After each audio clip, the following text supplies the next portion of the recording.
भीतमस्तु मा विद्विषावहै। ओम शांति शांति शांति।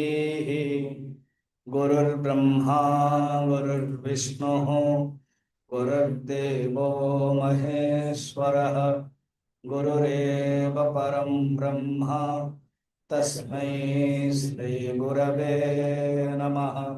समस्तजनकल्याणे निरतं करुणामयं नमामि चिन्मयं देवं सद्गुरुं ब्रह्मविद्वरं सद्गुरुं ब्रह्मविद्वरं वसुदेवसुतं देवं कंसचाणूरमर्दनं देवकी परमानन्दं कृष्णं वन्दे जगद्गुरुं कृष्णं वन्दे जगद्गुरुं। अब इस 1 घंटा का प्रवचन में वो किताब में श्लोक नहीं है, इसलिए आप उसको बार बार देखो मत। शाम को है, ठीक है। अब कल सुनते जाओ 50-55 मिनट समुद्र मंथन और कुछ कुछ चीजें आराम से सुनते जाओ।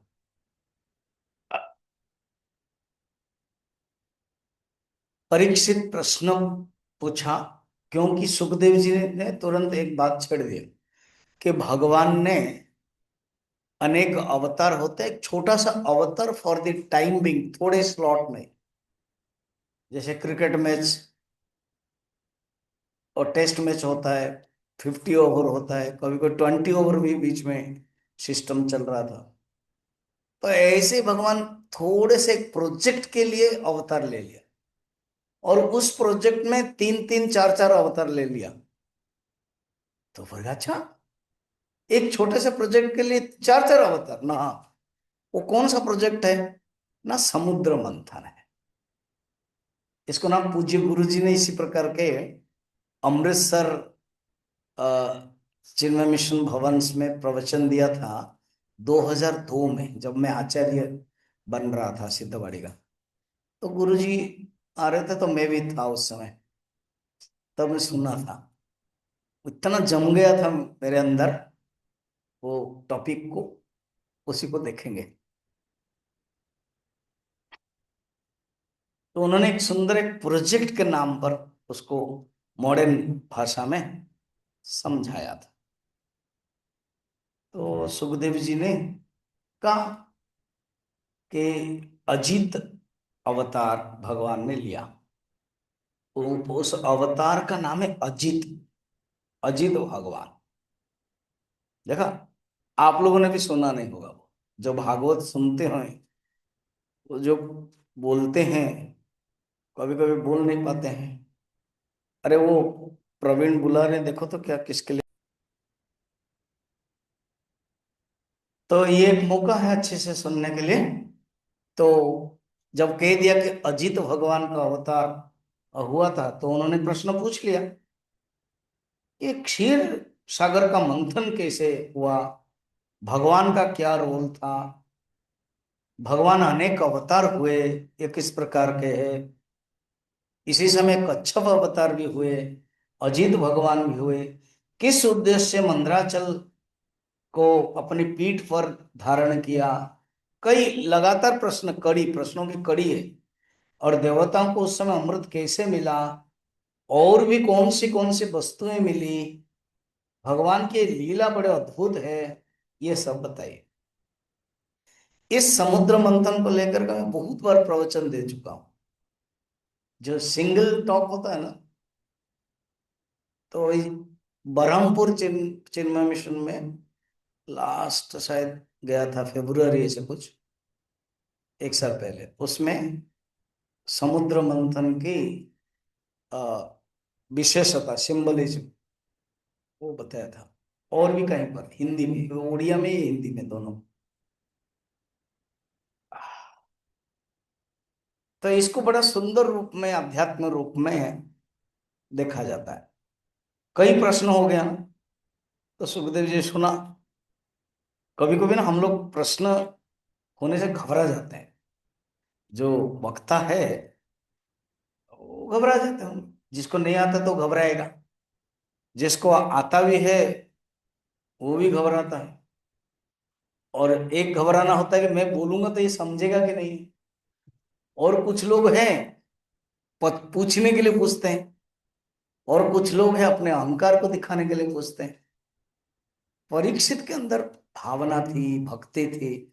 सुखदेव जी को बहुत अच्छा लगा और वो उत्तर दे रहे हैं, है ना। तो उत्तर दे रहे हैं और कह रहे हैं कि परीक्षित, तुमको पता है ना, तुमने सुना भी है, ज्यादातर असुर और देवताओं के बीच में जो युद्ध होता था, कभी देवता जीत जाते थे, कभी असुर जीत जाते थे, ठीक है ना। तो देवता कब जीत जाते थे? जब उनके अंदर सत्व गुण उद्रेक होता है और वो भगवान के शरण में जाते हैं, तो वो जीत जाते हैं। जैसे आप देखना, कभी कभी यहाँ तो ठीक ही है, यहाँ 7 दिन है, अब चौथा दिन आज हो गया, आप बड़े कंट्रोल में हो, सवेरे सवेरे उठते हो, मॉर्निंग क्लास अटेंड करते हो, तो आपके अंदर देवता है। कोई अगर बोलेगा क्लास बंक करो, ना ना ना ना ना ना, बंक करना राक्षस का काम है, ना करना देवता का काम है। तो देवता नए नए क्लास अटेंड करेंगे।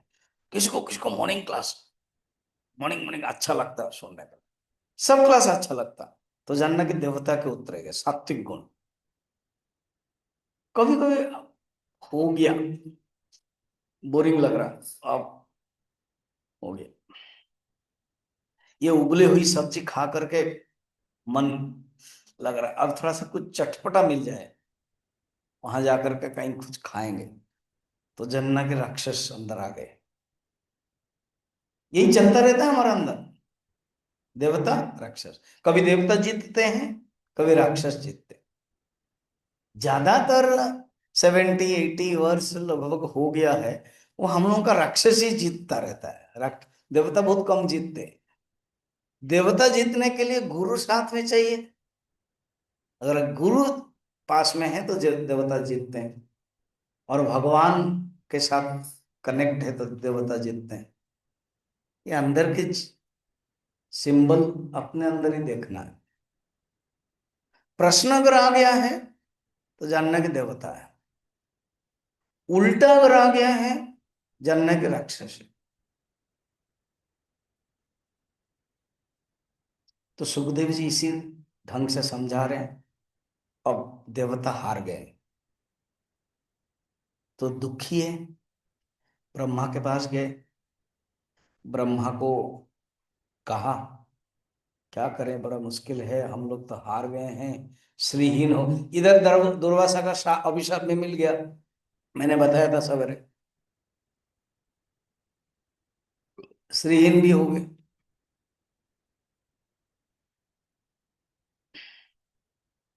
तो ब्रह्मा के पास गए तो ब्रह्मा ने कहा ठीक है, एक काम करते हैं, चलो सब लोग मिलके भगवान विष्णु के स्मरण करते हैं। जीवन में कभी भी विपत्ति आती है ना, यही एकमात्र उपाय है, भगवान का स्मरण करो, भगवान को याद करो। कुंती तो खुद बोलती है, भगवान आप विपत्ति मुझे देते रहिए, जीवन में मैंने ये सीख लिया, ये जब जब विपत्ति आती है तब आप की याद आती है, हमारे लिए बहुत फायदा है, इसीलिए आप हमें विपत्ति दीजिए, फलतः हम आपको याद करते रहेंगे। तो ब्रह्मा जी ने क्या किया, सबको बोल करके भगवान को स्मरण किया और कहा कि देखो मैं ब्रह्मा, शंकर जी, तुम लोग सब देवता, असुर, दैत्य, मनुष्य, पशु, पक्षी, ये सब क्या है, वो सब विराट रूप है, उन्हीं के भगवान के अंश से उत्पन्न हुए, क्यों ना उनके शरण में जाए। तो उनके हम शरण में चले जाते हैं।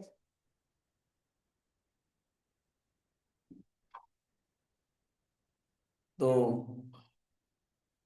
भगवान को स्मरण किया, ब्रह्मा जी आदि सब स्तुति है यहाँ पर। एक बहुत रहस्य बातें, भगवान को स्तुति करते समय एक नाम भगवान का है त्रियोगी। त्रियोगी नारायण, एक त्रियोगी नारायण कहते हैं, एक मंदिर है केदारनाथ के आसपास। यहां त्रियोगी का अर्थ बड़ा सुंदर है। तीन युग में, सत्य युग, त्रेता युग और द्वापर युग में अब जल्दी प्रकट हो जाते, विराजमान प्रकट होते, स्तुति किया आ गए। अब देखा ना, कोई ना कोई सब स्तुति करते हैं, कथा में देख रहे हो, प्रकट हो जाते हैं, इसीलिए उनका नाम त्रियुगी। मगर कलयुग में प्रकट नहीं होते, अदृश्य होकर रहते हैं। भागवत में कई बार त्रियोगी त्रियोगी नाम है, हमें वो क्लिक नहीं करता था, समझ में नहीं आता था। इस बार जब मौन में रह के भागवत पढ़ा तो वो शब्द का अर्थ पता चला, अच्छा लगा। उनको त्रियुग मैंने, सत्ययुग, त्रेतायुग, द्वापर युग में कोई प्रार्थना किया भाव से तुरंत प्रकट होते थे। कलयुग के लिए प्रकट नहीं है, वहां पर भगवान ने अपना नाम छोड़ा है। नाम, कोई नाम लेगा उससे मुक्त होगा, मेरा कोई जरूरत नहीं। नाम को दे दिया, डॉमी भगवान का। आपको पता है ना, वो कहते हैं हिटलर या कोई कोई है, सब डॉमी भेजते थे, खुद नहीं रखते थे। सुभाष चंद्र बोस और कोई मिला, हिटलर ना ऐसे कुछ है, तो पहले डमी आया, सुभाष चंद्र बोस ने जान लिया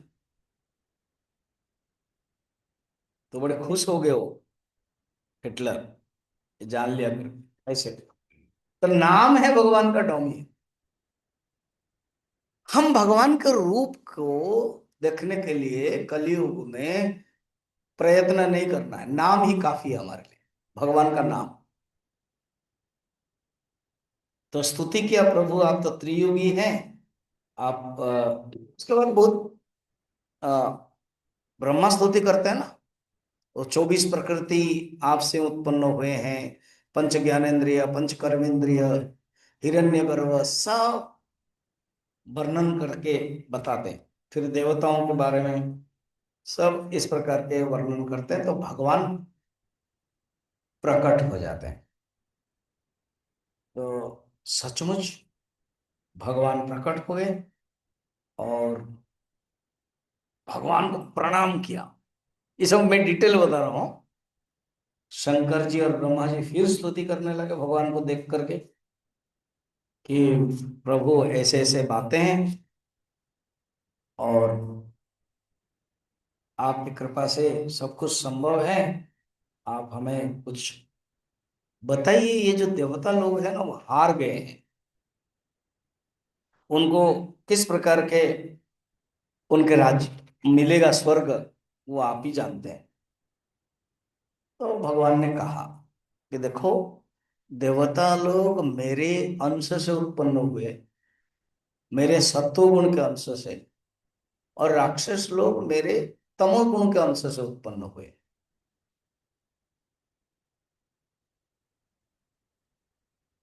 एक धर्म से उत्पन्न हुए और एक अधर्म से उत्पन्न हुए, ये बात भी द्वितीय स्कंद में है। और भगवान कृष्ण के लीला के समय में भी भगवान जब दौड़ रहे हैं, वो पीठ है जो भगवान का अधर्म आदि वर्णन है। मगर ये धर्म से होते हुए भी भोग विलास में रहने के कारण, एक होता है उत्कर्ष और एक होता है अपकर्ष। शब्द को ध्यान रखना। उत्कर्ष माने इवोल्यूशन, अपकर्ष माने डिवोल्यूशन, प्रमोशन डिमोशन। तो इनके भोग के कारण अपकर्ष हो गया। मगर इनके अंदर एक भावना है, शरणागत है। राक्षस लोगों के अंदर तपस्या का भाव है मगर शरणागत नहीं है, वो शिव जी को शरणागत करते हैं, शिव जी के भक्त होते हैं मगर विष्णु के नहीं। चलो, तुम लोगों को स्वर्ग प्राप्त करने के लिए, तुम लोगों को बल प्राप्त करने के लिए, तुम हार जाते हो। तुम लोग सत्वगुण है मगर बल रजोगुण में रहता है, सत्वगुण में बल कम रहता है। दीप्ति है, शक्ति है, द्योतिमान है। और जब बल बात है, शारीरिक बल है, वो रजोगुण का एक्टिविटीज फंक्शन है, इसलिए वो जीत जाते हैं। एक मैं प्रोजेक्ट बता रहा हूं, शुरू हो गया, भगवान खुद ही बोल रहे हैं, ऐसे करने से तुम्हें मिलेगा। क्या करने से? ना समुद्र मंथन। समुद्र मंथन जब तुम करो तो जैसे उसमें से अमृत निकलेगा, और ये अमृत प्राप्त करके तुम्हारे अंदर बल, वीर्य, शक्ति आएगी। अच्छा, हाँ। तो भगवान ने कहा ये करो, मगर याद रखो क्या, ये जो समुद्र मंथन का काम बहुत कठिन है, तुम अकेले नहीं कर पाओ, या हम कर नहीं पाएंगे ना, तुम्हें असुरों का सहारा लेना पड़ेगा, दैत्यों का। तो कुछ लोग नाक टेकने लगे, वो तो हमारे शत्रु है ना, ऐसे मत करो, क्योंकि होगा ही नहीं उनके बिना। अच्छा, वो तो शत्रु है, वो मानेंगे? मानेंगे। संधि कर लो, संधि कर लो, कॉम्प्रोमाइज कर लो, उनको मना लो, और एक डेलीगेशन होकर के इंद्र कुछ लोग जाओ और उनको बताओ कि ऐसे ऐसे समुद्र मंथन होगा, आप लोग भी मदद करें, और जो अमृत निकलेगा वो आप और हम सब लोग बांट करके खाएंगे पिएंगे, जो शक्तिशाली होंगे। तो श्रद्धा नहीं रही, भगवान ने कहा देखो, श्रद्धा करो, विश्वास करो और चलो। अब गए, जब गए तो स्टार्टिंग में ही राक्षस लोगों के जो दरबार में रहते हैं, प्रहरी, सिक्योरिटी गार्ड, वो देखा कि देवता लोग आ गए, तुरंत खबर दिया, मार दूं क्या? बलि में ही नहीं राजा है, खबर दिया ऐसे ऐसे देवता लोग आए, युद्ध नहीं करना पड़ेगा, मार दें। बोले नो नो, कोई शत्रु भी अगर अतिथि बन करके आए हैं, संधि करने के लिए आए हैं, बात करने के लिए आए हैं, ये राजनीति का नियम है, मारना नहीं चाहिए। एक्सटर्नल अफेयर मिनिस्टर्स कोई भी भारत के या किसी देश में युद्ध में भी अगर जाते हैं तो नहीं मारते। और भारत का तो नाम है कि भारत के नाम पर पुतिन से, रशिया से युद्ध भी बंद कर देते हैं, और भारत के जितने स्टूडेंट्स है, कर्मचारी है, बस बस में भर करके प्लेन में लेकर के आ जाते हैं। तो ये धोखेबाज है सब। वहां तो भारत हमको लो, हमको लो, और जब आ जाते हैं फिर भारत सरकार के विरोध में लगते हैं, बहुत नटखट करते हैं। छोड़ो, अब जाकर के करो। तो बलि ने कहा ना, सत्कार करके लेके आओ, उनका पर्पस क्या है, उद्देश्य क्या है, हम जानेंगे। तो आए, उनको सत्कार किया। किस अभिप्राय से आए? ना, देखो, आप लोगों को भी शक्ति चाहिए, हम लोगों को भी शक्ति चाहिए। हाँ, समुद्र मंथन करने से अमृत निकलेगा। बोले समुद्र मंथन से अमृत कैसे निकल जाए? कोई लॉजिक है क्या? तो बलि ने पूछा होगा जरूर। बोले हाँ, क्यों? समुद्र में अनेक रत्न रहते हैं, और हम लोग पेड़ पौधे, वृक्ष, लता, वो सब डालेंगे, उसमें मंथन जब करेंगे, चर्निंग करेंगे, उसमें से अमृत निकलेगा, और अनेक मूल्यवान वस्तु भी निकलेगी। कौन कहा है? ना भगवान विष्णु ने कहा। बलि तो भगवान विष्णु के भक्ति है, तो ठीक है,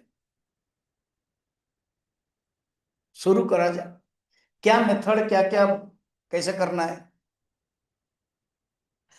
ना, एक समुद्र में हम लोग मंदराचल जो पर्वत है, देखो मथानी के बारे में सब जानते हैं, दधि मथन होते हैं, घी मथन होते हैं, उसमें से जरूरत पड़ता है।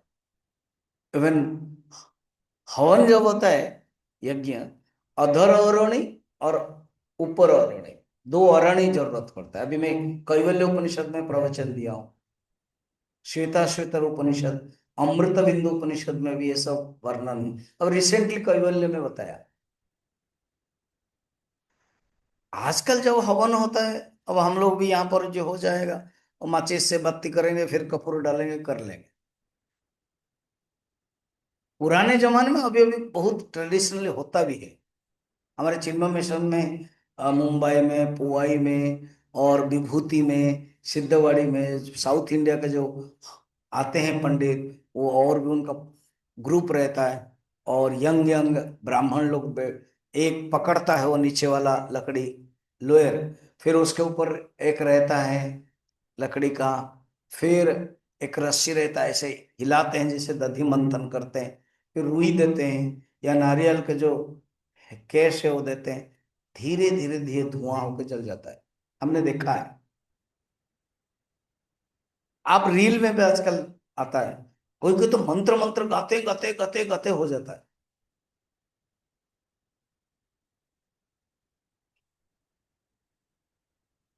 तो कहते हैं मंदराचल अरणी बनेगी। अच्छा। और रस्सी होगा वासुकी। फिर जितने लताएं औषधियां, आपको पता है जब आप गंगोत्री, केदारनाथ, बद्रीनाथ, वो जो गंगा नदी है, मंदाकिनी है, अलकानंदा है, और पेड़ पौधे वनस्पति के साथ अ, आ रहे, उसका जो पानी है वो अलग टेस्ट है। हम लोग का जो शरीर है ना, वो इतना एलर्जिक हो गया कि वो only mineral water, only Bisleri water, only वो वाटर आदत हो गई। वो वाटर हम पिएंगे, हमको सर्दी हो जाती है, हमको माने लोगों को। और वो सचमुच वनस्पति है। उसी गंगा के पानी, मंदाकिनी पानी के स्नान करके रहते थे वो लोग। खुद भगवान कृष्ण उद्धव को कहते हैं, तुम जाओ, जटा फैलाओ और सुंदर मंदा अलकानंदा में स्नान करो। मंदाकिनी केदारनाथ से, अलकानंदा बद्रीनाथ से, वही सब मिलकर के रुद्रप्रयाग में प्रयाग हो जाता है।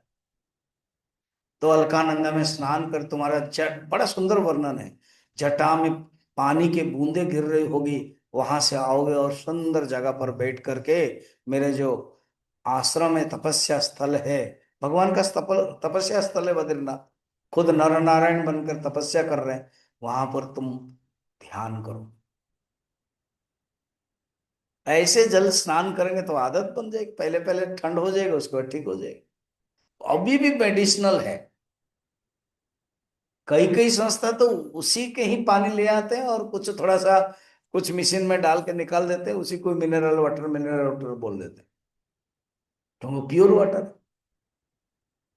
तो इसीलिए लिखा गया है, औषधि, घास, तिनके, लताएं, औषधियां डालो और मंदराचल को मथानी करो, बांसुरी के नाग का नेति बनाओ, और ऐसे समुद्र का मंथन करो, भगवान ने कहा। और भगवान ने कहा था, सुनो, तुम लोग दोनों आलस्य और प्रमाद मत करना, और विश्वास के साथ दैत्य को बोलो जाकर। तो कुछ लोग डरने लगे, तो उनको भी मिलेगा, फिर वो लोग भी अमर हो जाएंगे, वो भी हमको तर चढ़ाओ, अभी तो बिना अमर से चढ़ाओ कर रहे हैं, फिर वो भी प्राप्त। चिंता मत करो, उनकी जो दुर्बुद्धि के कारण उनको नहीं मिलेगा। अच्छा। फिर फिर वो लोग काम करेंगे, तुम लोग जाके बोलो, काम हासिल करने का एक राजनीति है, तुमको करना ही पड़ेगा। तो जाओ। ये लोग गए, उनको बोला, वो बलि ने कहा कि ठीक है, मैं सोच रहा हूँ, मेरे अपने कमेटी से बात करता हूँ, मेरे मंत्री परिषद से, फिर आपको खबर देंगे। हर कोई चीज ना अकेले आप डिसाइड मत करना, साथ में कमेटी को लेके चलना।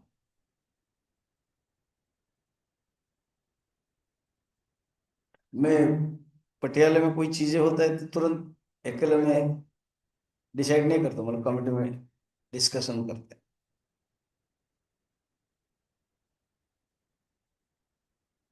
तुम बलिराजा ने ये किया, बताया। कुछ लोग हाँ, कुछ लोग ना, कुछ लोग कहे गलत है, इनकलाब जिंदाबाद, कुछ लोग कहते करते हैं, कुछ लोग कहते हैं चलो। अल्टीमेटली फाइनल हुआ करेंगे, राजी हो गए। डेलीगेशन आ गए सब। कुछ लोगों के उत्साह ज्यादा, इन लोगों का हर कोई काम में ना उत्साह रहता है, ये असुर लोग। तो देवता लोग शांत थे। अब काम शुरू हो गया। अब भगवान के पास, भगवान ये लोग तो राजी हो गए, अभी क्या करना है। भगवान ने कहा कि देखो, हर क्षण भगवान डायरेक्शन देते हैं, हर क्षण भगवान बताते हैं, मगर भगवान के पास जाए तो। हम लोग भगवान के पास जाते नहीं है, पूछते नहीं है, शरण नहीं करते। तो उन्होंने पूछा कि जाओ तुम लोग मंदराचल को उठा के लेके आओ। अब दोनों गए पार्टी। मंदराचल बहुत भारी है।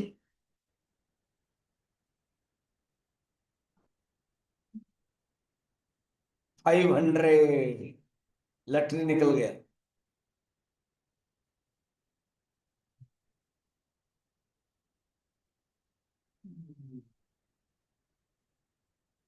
मैंने बोला था साइलेंट करो। हाँ, हाँ। बाद में तो ये आया राजा राम, पहले आ गया। और बाद में अभी का क्या, सब हर क्लास में बोलता रहता।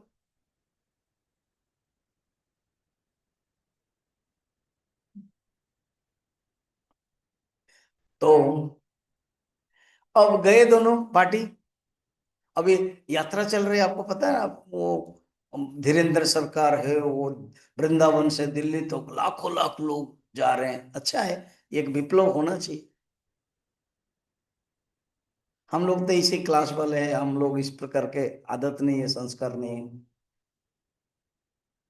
उन लोगों का अपना है, स्टाइल है, सब अपने अपना कर रहे हैं, धर्मों सबके लिए है, सबके लिए मौका है।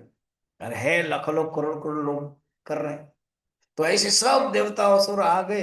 और क्या हाइक के जोश के करते हैं ना, वो जो इलेक्ट्रिक पंप, जब कोई इंजीनियर है क्या, वो पकड़ते हैं हर राज्यों में ऐसे अपने स्टाइल, क्या बोल रहे हैं, जोर लगा के। हाँ, जोर लगा के मिलिट्री का अपना जय बजरंग बली बोलते हैं, जय भवानी शंकर मिलिट्री में। मुसलमान लोगों को पसंद नहीं है, इसलिए वो बोलेंगे नहीं, वंदे मातरम नहीं बोलते हैं, संगीत नहीं गाते, वो जो क्या हमारा जनगण मन। तो जाए करके सब पकड़े और उठाया, उठाया उठाया, थोड़ा सा ले भारी हो गया, बड़ा मुश्किल। फिर देवता लोगों ने बुलाया भगवान को, भगवान ये तो हम उठा नहीं पा रहे। भगवान अजित भगवान हो गए, ये अवतार आ गए। विष्णु है, और जब रोल होता है तो अवतार हो जाता है। देख, अजित भगवान हो करके उन्होंने गरुड़ के ऊपर बैठा दिया, खुद बैठे और गरुड़ को भी बैठा दिया, माने गरुड़ के ऊपर बैठा है। गरुड़ को विराट बना दिया होगा, पुष्प विमान छोटा बड़ा ऐसे हो जाता था। लेके आकर के समुद्र में रखा, ठीक है, और रख लिया। फर्स्ट अवतारा। फिर जो वासुकी है उसको बुलाया, भाई तुम रस्सी बनो। अब रस्सी बनने के लिए वो बन गया, लिपट गया। अब दो भाग होता है, देवता लोग और असुर लोग। तो देवता लोग मुंह की तरफ आ गए, असुर लोगों को पूंछ की तरफ पड़ गया। वो बोले ना, इनकलाब जिंदाबाद। इन लोगों का काम ना हमेशा इनकलाब जिंदाबाद है। जो आप लोग मैनेजमेंट में नौकरी करते थे ना, पता ही, छोटे काम में मुश्किल। ये अजय को पता होगा, ये जो स्टील प्लांट वाले हो, कान्हा को पता है, बाकी आप लोगों ने अलग अलग सब डिपार्टमेंट में कुछ भी करो, इनकलाब जिंदाबाद। तो ये असुर लोगों ने शुरू कर दिया ना, क्या प्रॉब्लम क्या होगा? फिर डेलीगेशन मीटिंग, फिर एमओयू, फिर रिजोल्यूशन, ये सब चलता है। क्या प्रॉब्लम क्या होगा? प्रॉब्लम है कि हम पूंछ में क्यों रहे? पूंछ क्यों पकड़े? पूंछ कोई पकड़ता है क्या? अशुभ माना जाता है। हम बड़े हैं, देवता लोग छोटे हैं। हम पूंछ में नहीं रहेंगे, पूंछ के, हम मुंह की तरफ रहेंगे। देवताओं को भी लगा कि ये पूंछ सब बात सही है, पूंछ को अच्छा नहीं लगता है, तो उन्होंने भगवान को देखा, क्या करे। भगवान ने एक इशारा कर दिया, राजी हो जाओ, तुम लोग चले जाओ पूंछ में। ये लोग समझ गए क्यों भगवान ने कहा, क्योंकि भगवान को पता है मुंह की तरफ रहेंगे, रगड़ा जाएगा तो क्या